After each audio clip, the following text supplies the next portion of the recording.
Hello dear students, आज के इस लेक्चर में हम कंटिन्यू करेंगे ऑपरेटिंग सिस्टम का यूनिट सेकंड का अगला टॉपिक। इंटर प्रोसेस कम्युनिकेशन क्या होता है, प्रोसेस जनरेशन क्या होता है। ठीक है, देखो बहुत ही ज़्यादा इंपॉर्टेंट टॉपिक होने वाला है। तो चलिए डिस्कस करते हैं, देखते हैं आईपीसी क्या है यानी इंटर प्रोसेस कम्युनिकेशन क्या है और प्रोसेस जनरेशन क्या है। देखो 2 मार्क्स में ये क्वेश्चन पूछे जाते हैं और इंटर प्रोसेस कम्युनिकेशन जो है ये 7 मार्क्स में भी पूछा जा सकता है, तो इम्पॉर्टेंट लेक्चर होने वाला है। तो चलिए स्टार्ट करते हैं। स्टार्ट करने से पहले छोटी सी रिक्वेस्ट है, चैनल पर अगर फर्स्ट टाइम विजिट किया हो तो प्लीज़ चैनल को सब्सक्राइब करना, बहुत ही ज़्यादा मोटिवेशन मिलता है अगर आप चैनल को सब्सक्राइब करते हैं, जिससे कि मैं आपका जल्द से जल्द जो नेक्स्ट यूनिट है वो भी आपका फिनिश करा पाऊँगा। ओके, एंड वन थिंग और कि चैनल पे आप जाके देख सकते हो पाइथन प्रोग्रामिंग का 1 शॉट अपलोड हो रहा है, 2 यूनिट का 1 शॉट अपलोड हो गया है, जाके उसको भी आप देख सकते हो अच्छे से। ठीक है, तो फिलहाल हम स्टार्ट कर रहे हैं यहाँ पर operating system, inter process communication क्या होता है, प्रोसेस जनरेशन क्या होता है।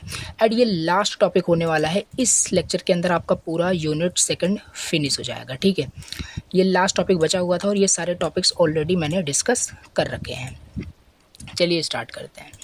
ये रहा नोट्स, और जो कंबाइंड जो नोट्स है वो व्हाट्सएप ग्रुप में मैंने आपको प्रोवाइड करा दिया है, टेलीग्राम ग्रुप में भी है, आप जाके डाउनलोड कर सकते हो। चलिए समझते हैं यहाँ पे कि इंटर प्रोसेस कम्युनिकेशन होता क्या है। ठीक है, देखो इंटर प्रोसेस कम्युनिकेशन पहले बता दूं किस तरीके से क्वेश्चन पूछा जाता है। ये क्वेश्चन आपसे directly inter process communication 2 marks में पूछ सकता है। ठीक है, या तो 7 मार्क्स में पूछा जाता है और टाइप्स ऑफ भी आपसे पूछ लिया जाएगा, types of inter process communication. तो हम 7 मार्क्स के अकॉर्डिंग कंटेंट को तैयार करेंगे, उसमें आपका 2 मार्क्स का भी प्रिपेयर हो जाएगा। नाउ इंटर प्रोसेस कम्युनिकेशन होता क्या है, देखो नाम से ही पता चल रहा है इंटर प्रोसेस कम्युनिकेशन, यानी प्रोसेस के बीच में कम्युनिकेशन किस तरीके से हो रहा है, यही आपका इंटर प्रोसेस कम्युनिकेशन होता है। देखो डिफरेंट प्रोसेस होते हैं, उन प्रोसेस के बीच कैसे एक प्रोसेस दूसरे प्रोसेस से कोई डेटा ट्रांसफ़र करता है, डेटा रिसीव करता है या सेंड करता है, उनके बीच किस टाइप की किस तरीके से कम्युनिकेशन होता है, उसी को हम इंटर प्रोसेस कम्युनिकेशन बोलते हैं। ठीक है, ये तो जो यहाँ पे इंटर प्रोसेस कम्युनिकेशन हेडिंग लिखा था उससे हमने प्रेडिक्ट किया कि ये डेफिनेशन हो सकती है और यही होता भी है। ठीक है, लिखा भी है, आईपीसी का मतलब होता है इंटर प्रोसेस कम्युनिकेशन एक वे होता है in which process communicate with each other. देखो यहाँ पे वही है कि जो एक प्रोसेस है दूसरे प्रोसेस से किस तरीके से कम्युनिकेट करते हैं एक दूसरे से डेटा शेयरिंग में, और आगे भी देखेंगे, उसी को इंटर प्रोसेस कम्युनिकेशन कहा जाता है। ठीक है, inter process communication is a mechanism which allow process to communicate and synchronise their actions. देखो एक process at the same time दो प्रोसेस आपके एग्जीक्यूट हो रहे हैं। ठीक है, तो जो इंटर प्रोसेस कम्युनिकेशन एक मैकेनिज्म आप बोल सकते हो जो अलाउ करता है एक प्रोसेस को दूसरे प्रोसेस से कम्युनिकेट इस तरीके से करे कि जो उनका डेटा है डेटा लॉस ना हो, यानी सिंक्रोनाइज रहे, कहने का मतलब है। ठीक है, इंटरफेयर नहीं होना चाहिए, एक दूसरे के वर्किंग में एग्जीक्यूशन में इंटरफेयर नहीं होना चाहिए। तो सिंक्रोनाइज्ड वे में कैसे एक प्रोसेस दूसरे प्रोसेस से कम्युनिकेट करे, इसी को इंटर प्रोसेस कम्युनिकेशन एक मैकेनिज्म है दिया गया है, वही चीज़ यहाँ पे है। ठीक है, और एक चीज़ मैं आपको बता दूँ, आपको पहले ही बताया था, जो प्रोसेस का जो टाइप्स होता है वो 2 टाइप्स का बेसिकली होता है, एक आपका इंडिपेंडेंट प्रोसेस होता है, एक आपका कोऑपरेटिंग प्रोसेस होता है।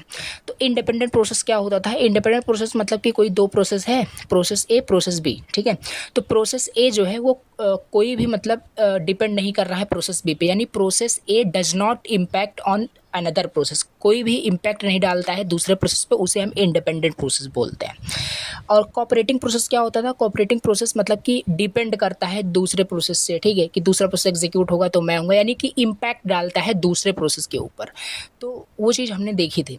तो ये जो इंटर प्रोसेस कम्युनिकेशन होता है ये किस टाइप के प्रोसेस में होता है, ये होता है कोऑपरेटिंग प्रोसेस में, याद रखना। ठीक है, ये आपका इंडिपेंडेंट प्रोसेस में नहीं होता है, क्योंकि यहाँ पे आपका होता है inter process communication cooperating process के अंदर, ये आपका इंटर प्रोसेस कम्युनिकेशन मैकेनिज्म आया हुआ है। तो यहाँ पे लिखा है cooperating process requires IPC to exchange data और इन्फॉर्मेशन।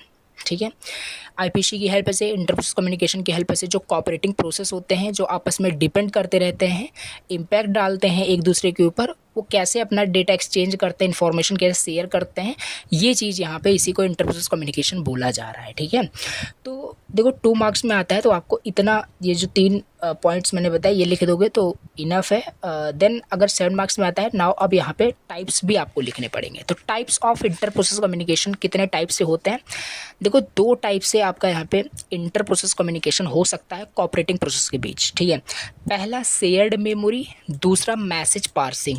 दोनों को डिटेल से समझते हैं विथ डायग्राम। देखो पहला है आपका शेयर्ड मेमोरी। शेयर्ड मेमोरी का क्या मतलब होता है?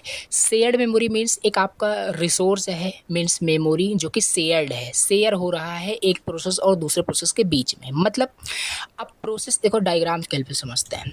देखो यहाँ पे ये आपका है शेयर्ड मेमोरी, ये है आपका process A process B.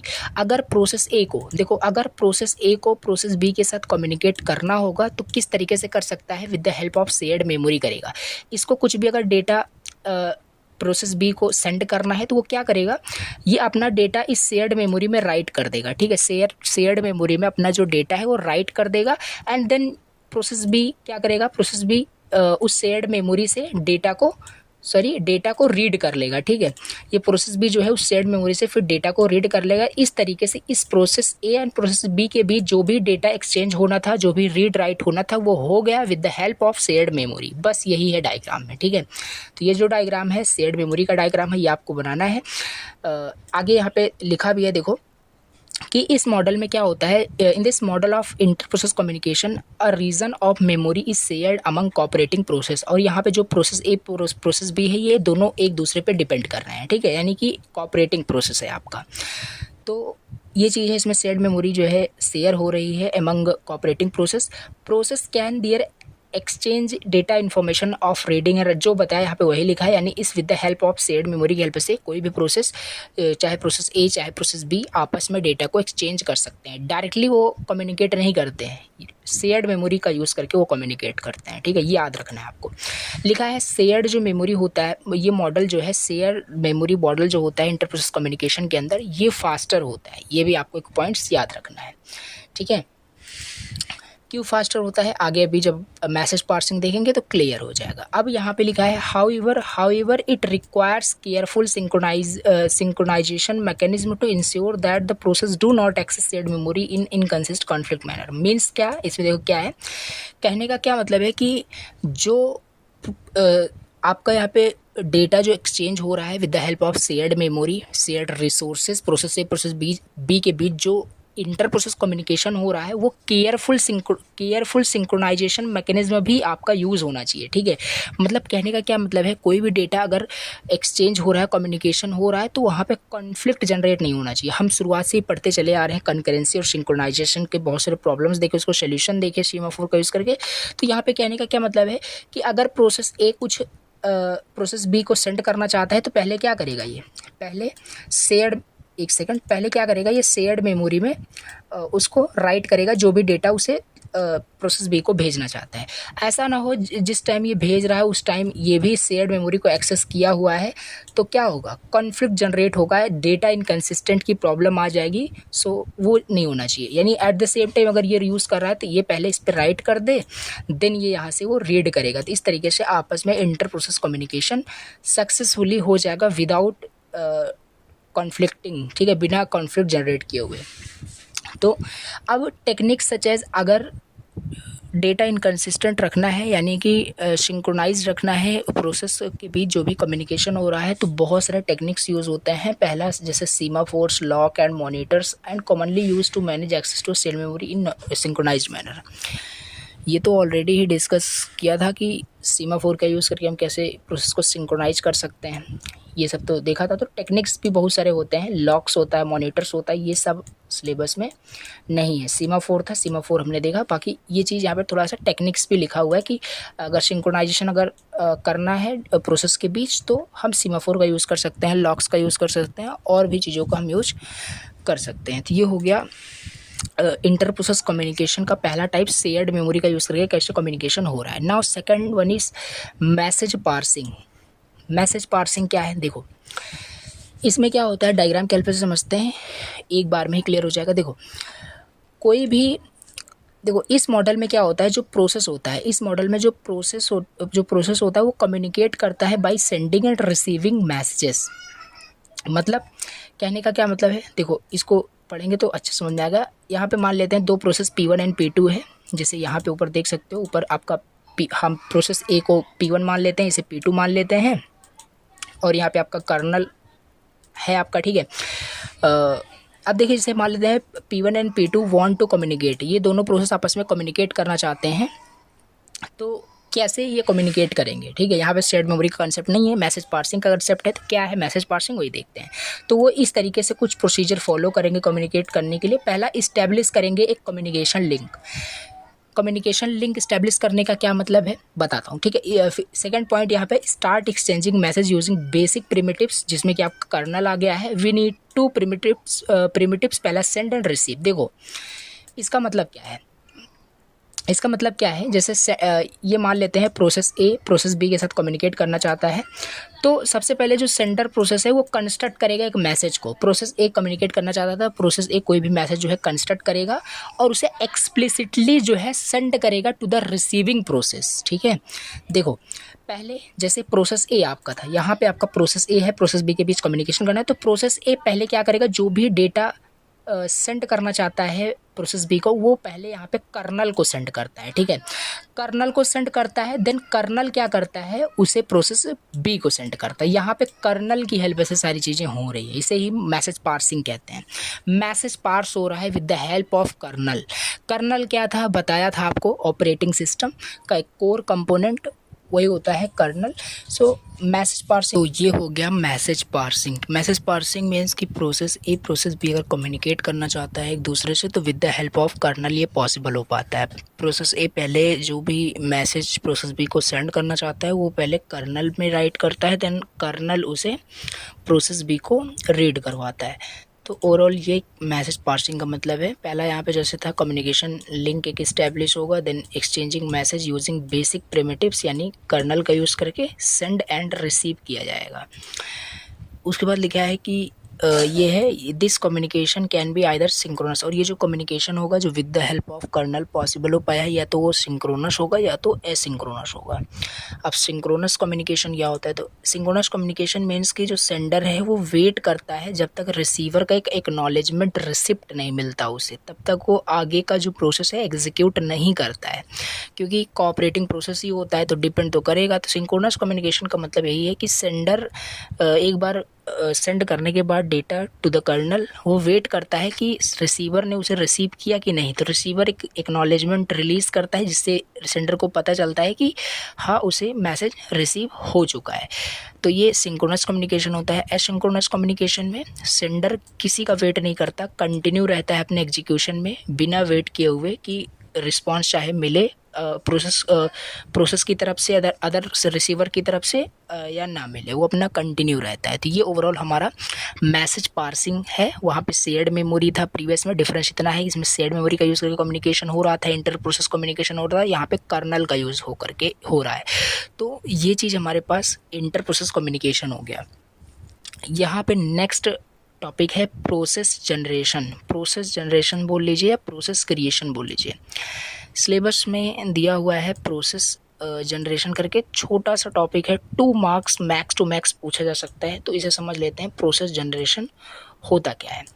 And already इसे यूनिट 3 के अंदर हमने कवर किया था कि कोई भी प्रोसेस कैसे जनरेट होता है, क्या स्टेट्स होते हैं, वही एज इट इज़ आपको थोड़ा सा लिखना है।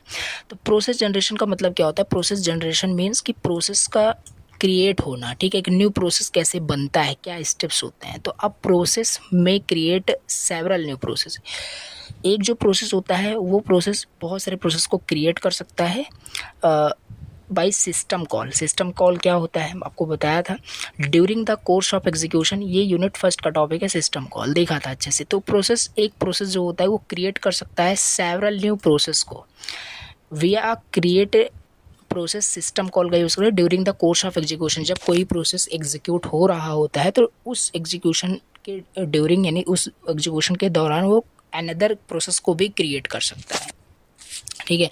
अब जैसे एक यहाँ पे प्रोसेस आपका ओपन है, क्रोम में मैंने विंडो ओपन किया है जिसमें मैं PDF व्यू कर पा रहा हूँ। इसमें बहुत सारे यहाँ पे देखो टैब खुले हुए हैं, तो इसके अंदर भी एक प्रोसेस आपका एग्जीक्यूट हो रहा है। तो ये प्रोसेस जनरेशन, प्रोसेस क्रिएशन का मतलब यही है, ठीक है। नेक्स्ट यहाँ पे है the creating process is called parent process. और जो अनदर प्रोसेस को क्रिएट करता है, सेवरल न्यू प्रोसेस को जो क्रिएट करता है, उसे पेरेंट प्रोसेस कहा जाता है। एंड न्यू प्रोसेस जो क्रिएट हो जाता है उसे चिल्ड्रन ऑफ दैट प्रोसेस कहा जाता है। तो each of these new process में in turn create other process forming a tree of process. तो इस तरीके से एक ट्री ऑफ प्रोसेस की हायरार्की प्रिपेयर होती है। जैसे एक प्रोसेस रनिंग एग्जीक्यूशन में था, उसने अनदर प्रोसेस को फॉर्म किया, अब अनदर जो फॉर्म हुआ वो अपने में एक पेरेंट प्रोसेस हो सकता है किसी चिल्ड्रन ऑफ द प्रोसेस को क्रिएट करके, तो एक हायरार्की बनती है, ठीक है। कहने का ये मतलब है। नेक्स्ट यहाँ पे है जब प्रोसेस आपका क्रिएट होता है, आपको बताया था, तो एक PID बनती है, प्रोसेस आइडेंटिफायर, आपका एक ID बनती है कोई भी अगर प्रोग्राम प्रोसेस में कन्वर्ट हो जाता है तो, ठीक है। तो दो पॉसिबिलिटीज़ हैं जब प्रोसेस क्रिएट करता है न्यू प्रोसेस को, तो दो पॉसिबिलिटी एग्जिस्ट होता है in the term of execution. पहला फॉर्किंग एंड यहाँ पे है क्रिएटिंग अ न्यू प्रोसेस या स्पॉनिंग इसको बोल लीजिए, ठीक है। तो दो यहाँ पे हमें समझने हैं। तो फॉर्किंग का क्या मतलब होता है? देखो, फॉर्किंग का मतलब होता है कि कोई एक प्रोसेस है, वो न्यू प्रोसेस को अपने ही प्रोसेस को कॉपी करके पूरा क्रिएट कर दे। जैसे आप सपोज करिए आपके पास एक ड्राइंग है, ठीक है, आपके पास एक ड्राइंग है जो कि बना हुआ है, ठीक है। अब उसी का देख करके आप एग्जैक्टली आप एक न्यू ड्राइंग बना दो, तो वो आपका फॉर्किंग हो गया। फॉर्किंग का मतलब कि अपने आप का कॉपी बना करके कुछ नया चीज़ क्रिएट करना, उसी को फॉर्किंग बोलते हैं। लिखा है forking is a method where the parent creates a copy of itself. देखो यहाँ पे वही जो बताया लिखा है, तो ये चीज़ होता है, बट उसकी PID डिफरेंट होती है। सिंपल सी बात है, एक प्रोसेस और दूसरे प्रोसेस की PID सेम हो ही नहीं सकती, क्योंकि डिफरेंट प्रोसेस होता है, तो PID तो डिफरेंट रहेगा, बट वो अपनी ही कॉपी क्रिएट करता है। जैसे आपको एग्जांपल दिया, आपके पास ड्राइंग है, आप अगर अपने जैसे आपने आपके पास जो ड्राइंग है उसी का एग्जैक्ट कॉपी आप क्रिएट कर दो, तो न्यू प्रोसेस क्रिएट हो गया, लेकिन एग्जैक्टली आपका वही प्रीवियस वाला ही हुआ है। मीन्स कि ये कॉपी किया जाता है इटसेल्फ का, इसे फॉर्किंग बोला जाता है टेक्निकल टर्म में, ये याद रखना है ना। स्पॉनिंग का मतलब क्या होता है? स्पॉनिंग का मतलब मीन्स क्रिएट करना न्यू प्रोसेस। इसमें क्या होता है, जो पेरेंट प्रोसेस होता है वो एक्सप्लिसिटली रिक्वेस्ट करता है to the operating system to create a new process, ठीक है। ये चीज़ स्पॉनिंग हो गया। तो ये था आपका process generation, process creation. 2 marks में मैक्स टू मैक्स पूछा जा सकता है। अब इसी के साथ हम प्रोसेस टर्मिनेशन भी देख लेते हैं। जब जनरेशन हमने देखा तो टर्मिनेशन भी देख सकते हैं। प्रोसेस टर्मिनेशन क्या होता है? मतलब कि एक प्रोसेस कब टर्मिनेट होता है, कैसे होता है। अब process terminates when it finish executing its final statement and ask the operating system to delete if by using exist system call। देखो, कोई भी प्रोसेस कब बोला जाएगा कि टर्मिनेट हो गया है? जब उस प्रोसेस से सारे जो रिसोर्सेज हैं वो ऑपरेटिंग सिस्टम उसका जो सारे रिसोर्सेज जो प्रोसेस ने लिए थे उसको डी एलोकेट कर दे। इट मीन्स वो प्रोसेस टर्मिनेट हो चुका है। और ये टॉपिक हमने आपको बताया ऑलरेडी यूनिट 3 के अंदर, प्रोसेस स्टेट्स जब देखा था उसमें हमने देखा था, प्रोसेस ट्रांजिशन डायग्राम के हेल्प से समझा था इसे। ओवरऑल प्रोसेस टर्मिनेशन का मतलब यही है कि जब वो फिनिश हो जाता है, उसका एग्जीक्यूशन कंप्लीट हो जाता है, तो प्रोसेस टर्मिनेट हो जाता है। या सारे रिसोर्सेज जब किसी प्रोसेस से डी एलोकेट कर दिए जाते हैं तब भी वो प्रोसेस आपका टर्मिनेट हो जाता है। सो ओवरऑल ये रहा आपका यूनिट 2 का लास्ट टॉपिक था, inter process communication and process generation, and one more is process termination. तो इम्पॉर्टेंट लेक्चर्स था, इम्पॉर्टेंट टॉपिक था। नेक्स्ट लेक्चर के अंदर हम यूनिट 5 स्टार्ट करेंगे, IO management and disk scheduling. This is very important unit. इसमें numericals exam में 7 marks में पूछे जाते हैं। मेमोरी मैनेजमेंट जैसे हमने देखा था एज इट इज़ है, थोड़ा सा कंसेप्ट चेंज होगा। हमें IO के बारे में पढ़ना है, इनपुट आउटपुट डिवाइस के बारे में, उसके मैनेजमेंट के बारे में, डिस्क को कैसे शेड्यूल करता है, इन सब के बारे में पढ़ना है। नेक्स्ट लेक्चर के अंदर यूनिट 5 स्टार्ट करेंगे, और आज इस लेक्चर के अंदर आपका यूनिट 2 पूरा फिनिश हो गया। सारे टॉपिक्स यहाँ पे कवर हुए हैं, 100% टॉपिक कवर हुआ है, ठीक है। चलिए मिलते हैं नेक्स्ट लेक्चर के अंदर। Thank you so much for watching the lecture.